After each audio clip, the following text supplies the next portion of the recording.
ఈరోజు టమాటా రసం పెట్టుకున్నామండి.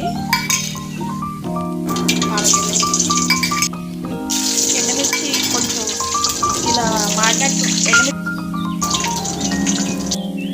ఎండుమిర్చి ఇలా మాడినట్టు ఉంటేనే బాగుంటాయండి. ఆ తర్వాత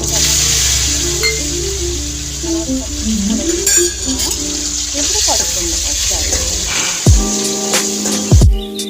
కొంచెం రాళ్ళు కూడా వేసేసానండి దీంట్లో. ఒకసారి మళ్ళీ కలుపుకుందాం. తర్వాత 100 గ్రాముల చింతపండు గుజ్జు తీసుకుని పెట్టుకున్నానండి. ఇది కూడా పోసుకుందాం. ఎంతైతే క్వాంటిటీలో రసం కావాలో అన్నీ పెట్టుకున్నానండి. టమాటా రసం కొద్దిసేపు అటు ఇటు కరిగిద్దాం. దానికి టమాటా రసం క్వాంటిటీలో చాలా పెట్టుకున్నామండి. రసం ఎంతైతే కావాలో టమాటా రసానికి అంత క్వాంటిటీలో వాటర్ వేసుకున్నామండి. కాసేపు కలర్ కూడా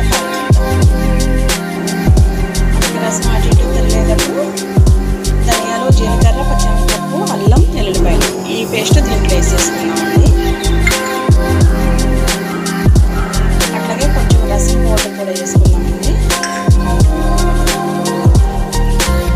అలాగే కొంచెం షుగర్ వేసుకున్నామండి. షుగర్ వేస్తే చాలా టేస్ట్ వేరుగా ఉంటుంది ఈ రసం. ఏమంటే టమాటా రసానికి షుగరే మంచిదండి. తర్వాత కరివేపాకు కూడా కొత్తిమీర కూడా వేసుకుందామండి.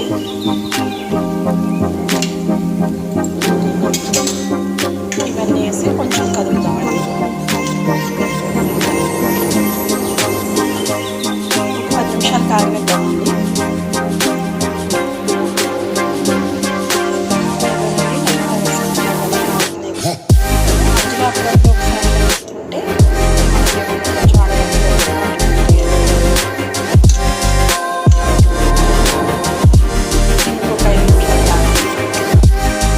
రసం